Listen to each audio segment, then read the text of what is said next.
LinkedIn's launched its own variation of live streaming. Snapchat are trying to reinvigorate their platform through docu-series. How to increase traffic to your website using Reddit.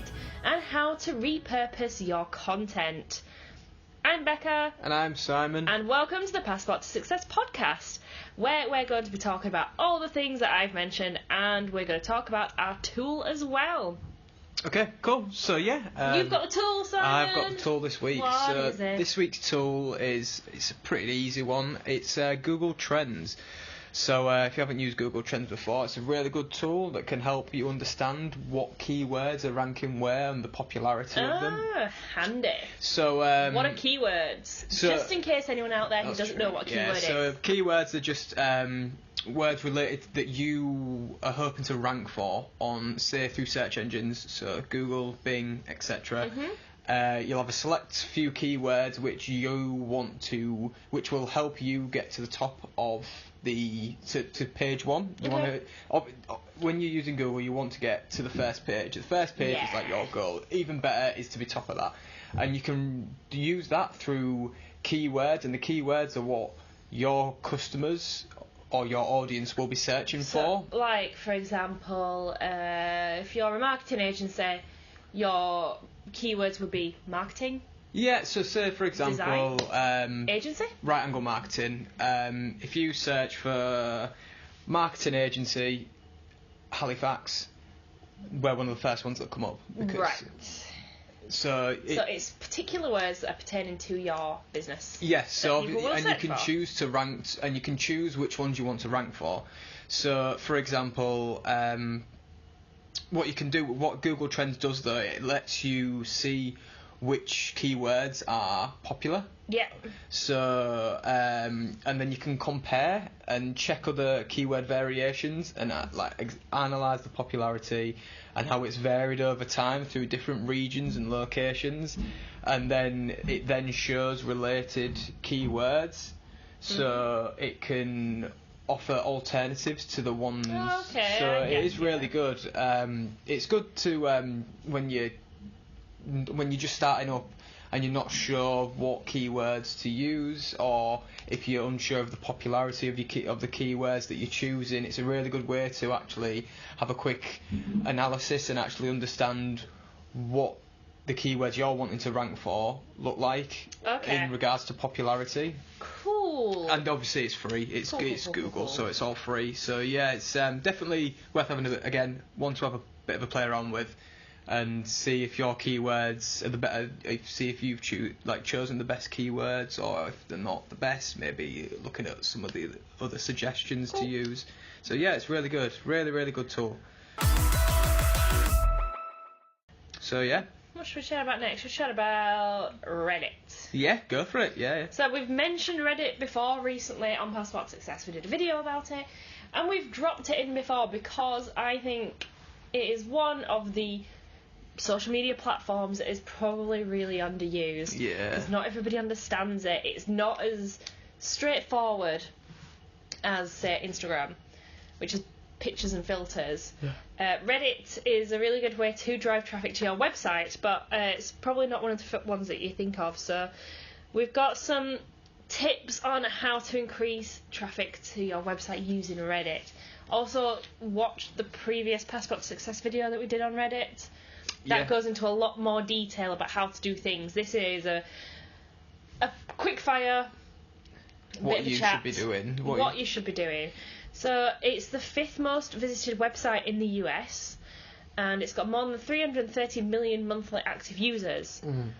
It's an average of 1.6 billion unique visits each month. So that is on par with Twitter in terms of usage. Yeah. But you wouldn't think of it, would you? No, well, as well though, because I personally don't really use Twitter as a personal user. Not Twitter, sorry, Reddit. Yeah.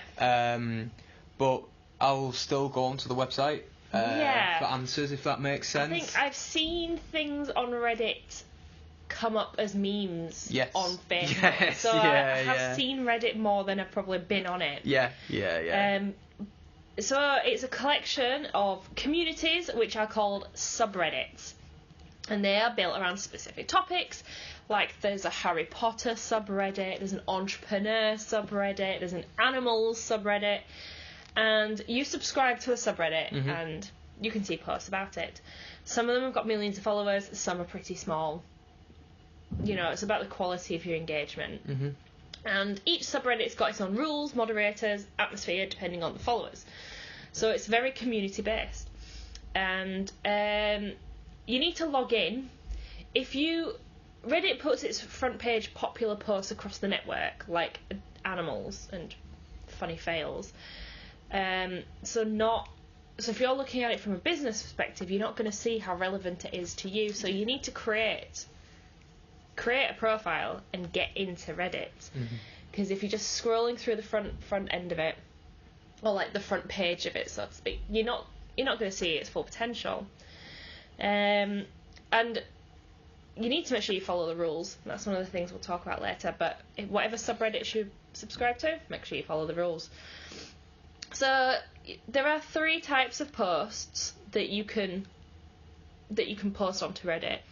There's text posts, there's photo and video posts, and then there's links, which will redirect you to an external site.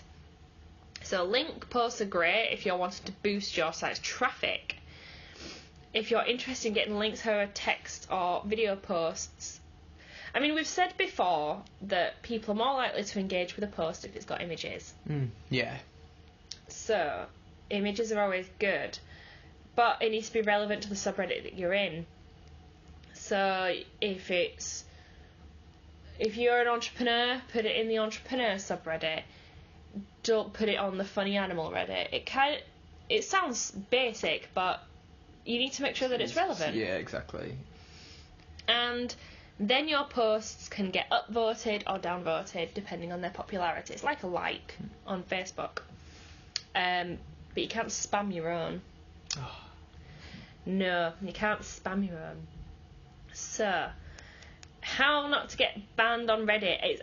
This sounds like scaremongering, but if you don't follow the rules, you can very easily get banned on Reddit. Not through doing anything naughty as such, but the Reddit community are savvy.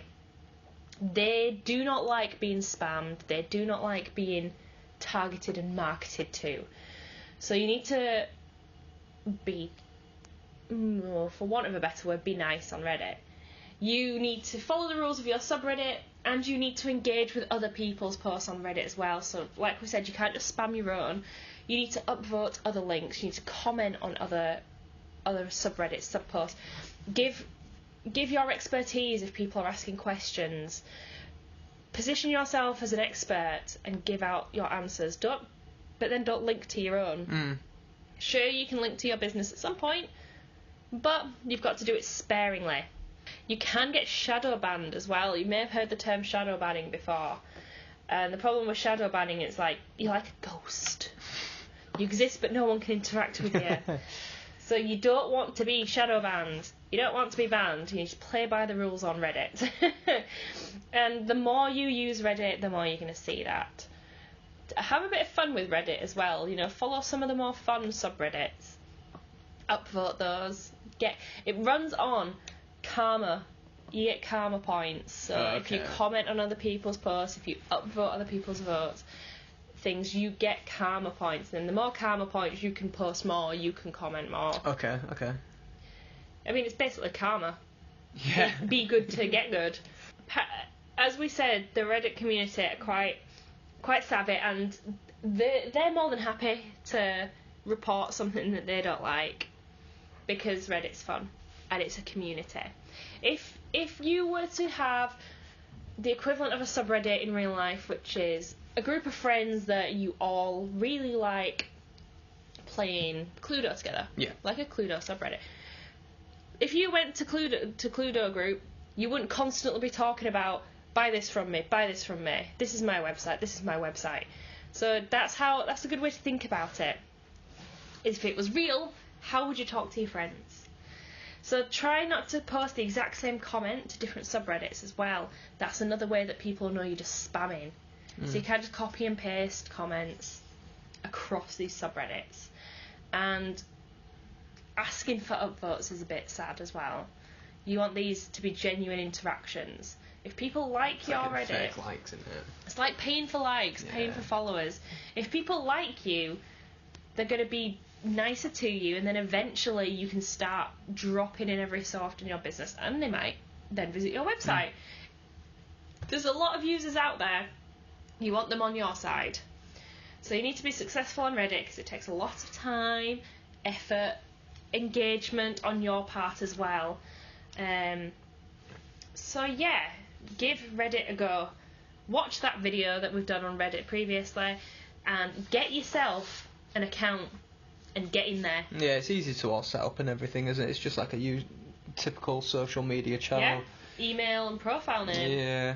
So there's no like complications as to why you can't create one and have a bit of a play about. It's just the time that you need just to maybe just have a little bit of a look around on it, see which subreddits are of interest to you. Entrepreneur subreddit's a really good one. Entrepreneur's a really good subreddit for you to follow. Subscribe to. Fab. So, what else do you want to chat about? I can. Let's have a look at the LinkedIn and new live streaming sort of service, I suppose. So LinkedIn, so it's just in the US at the minute. I don't know if they're having a bit of a trial run, seeing how it goes. Yeah. So basically, LinkedIn have just recently introduced a live streaming service called LinkedIn Live, which is very similar to Facebook Live, the standard of the social media platform lives. Bit behind in the game. It is. But they've been known because obviously LinkedIn's very business orientated, I suppose. It is, So the one thing that they have working for them though is that on LinkedIn, videos are shared or posts are shared, more likely to be shared 20 times more than any other social media platform. So it's a good way to, if you've got a live stream, it's a good way to actually have people interact with it and share it among their sort of followers and everything. So I think it will. We've mentioned it before how successful live streamings are, haven't we? You get so much engagement from them. Yeah, like you get engagement. People will watch if they're interested, and if they've got a particular question, it means they can get an answer almost immediately. So it's really, it's going to be. I think it could be a big step for LinkedIn. I feel that LinkedIn's got its own niche sort of got users, where you're right, it is predominantly work based. So even though they're behind the game in terms of launching live video, it, it's still going to be fine because it's not like they are competing with the exact same people on Facebook. Exactly. And at the minute they've got around 610 million users, and it's only expanding. So only more and more businesses are now, and just users in general are using LinkedIn because of the information that they can get and the people who they can follow, etc.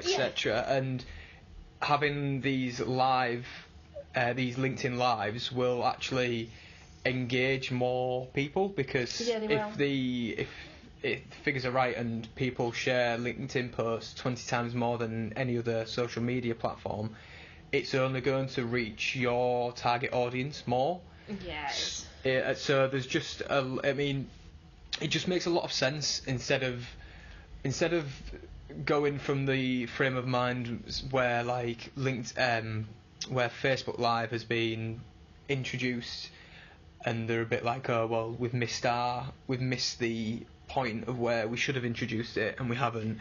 They've sort of sat back and analysed and seen that it still makes sense for them to roll it out. So I think it will actually be really interesting when it eventually gets rolled out into other countries, because hopefully it will actually I think it'll create a lot more engagement among people on LinkedIn through these LinkedIn Lives. Yes. Because it means that they're able to attract towards their target audience. Yeah. And it's still business focused. If someone does a Facebook Live for their business on their personal Facebook, sometimes it just doesn't match up, does it? Yeah, exactly. So it's I think it'll be an interesting when it eventually rolls out. Like at the minute, you can only be invited to it. Right. So you can't so if you're in the US, you can only be invited to use this new feature. But obviously, the more they use it and the more they suss out what's... Yeah, there'll be plans to roll it out. It'll eventually be rolled out across, I assume, globally. So it'll be a really, really good opportunity for businesses to maybe think about content that they could use this live for. Like, you know it's coming, so you can take advantage of that and have a bit of, like, again, a bit of a content calendar as to how you can create different lives to attract towards your audience on LinkedIn. So there are so many opportunities to use this for, and it's just thinking ahead and trying to suss it out, really. Hopefully it'll be in the UK soon. Yeah, fingers crossed. So on talking about content that you just said, we're going to look at how to repurpose your content. We've spoken before about repurposing content, where this is where you take an existing piece of content, rework it, tweak it, change it up so that you can create new content that you can then reshare. Yes. And in particular, we're going to be looking at Gary Vee's model. Okay, He's got... I mean, there's plenty of blogs out there of how to change your content, but this is his particular style, and it works very well. So we're just going to look at it in a bit more detail. I found the PowerPoint slide on LinkedIn. Oh, okay. Yeah, so exactly. It is accessible to everybody. So find it. So from one keynote speech, he's created over 30 pieces of content, and it has resulted in over 35 million views. Ooh, wow. So it's doable. Yeah. So he has got the content pyramid, which is a reverse pyramid. It's upside down. So from one piece of content, it gets repurposed into 30 other pieces of content. It's usually from one long piece. Yeah. Of course, it's hard to repurpose a single image or something like that. So it's usually from a long piece. Create the short pieces of content, articles, memes, images, GIFs, quotes, and then you distribute that on your relevant social media platforms. So first of all, you establish your content. What are you going to repurpose?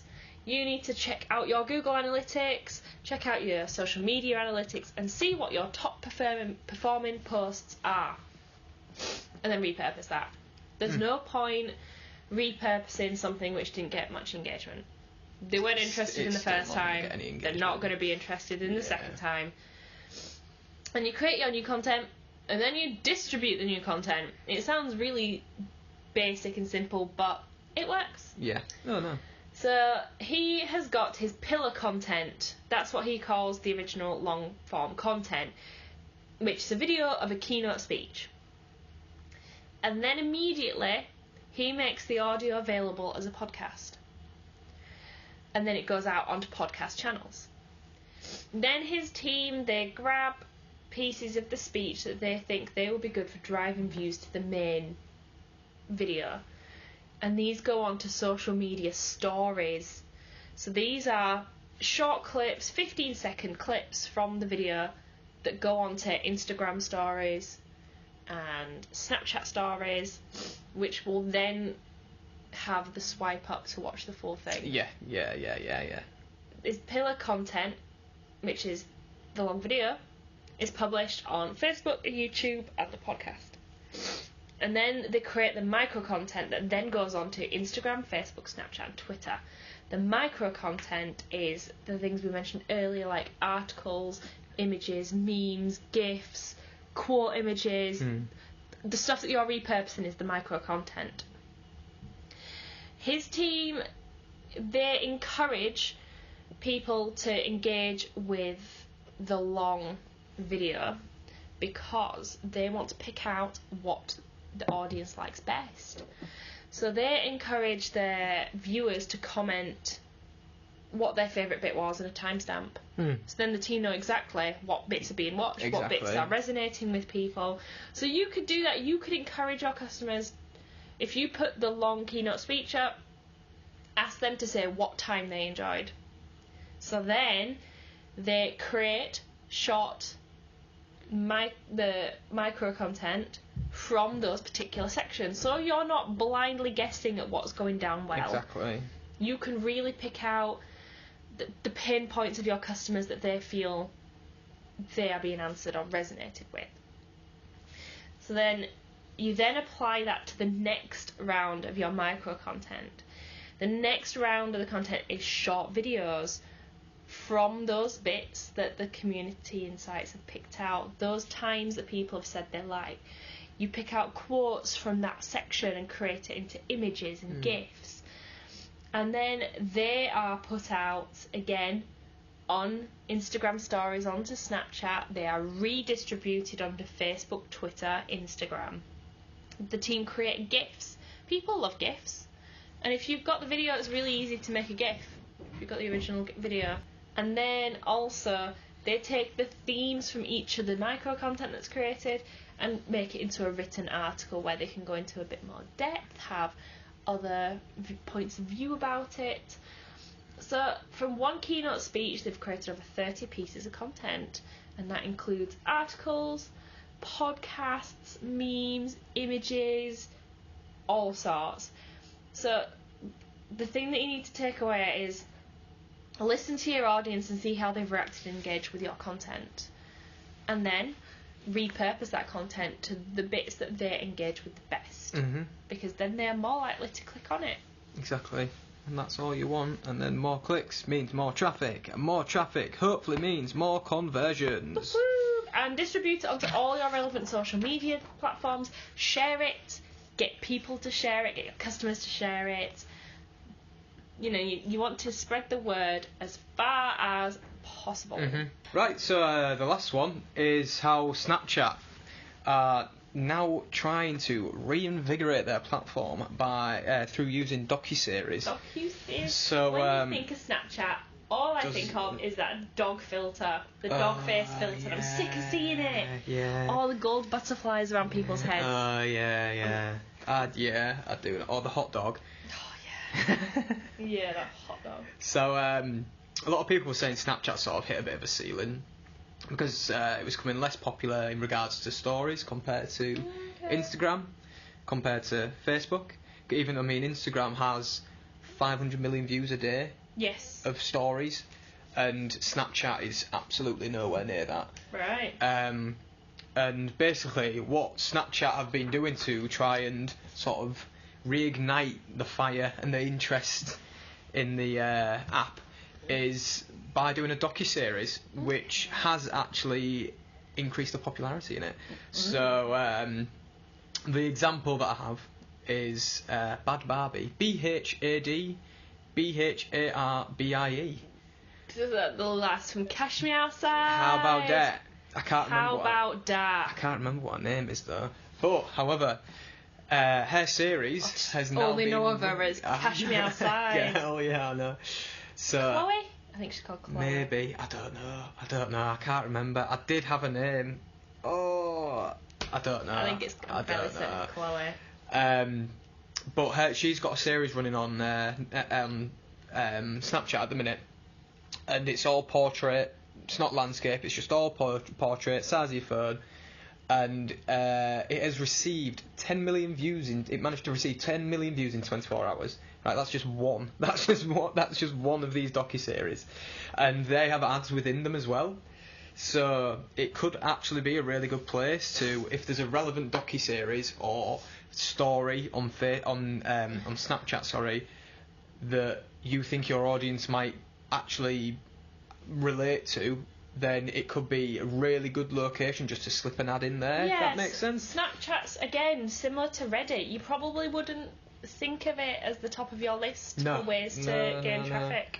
But it's so these docuseries, which are called Snapchat Originals.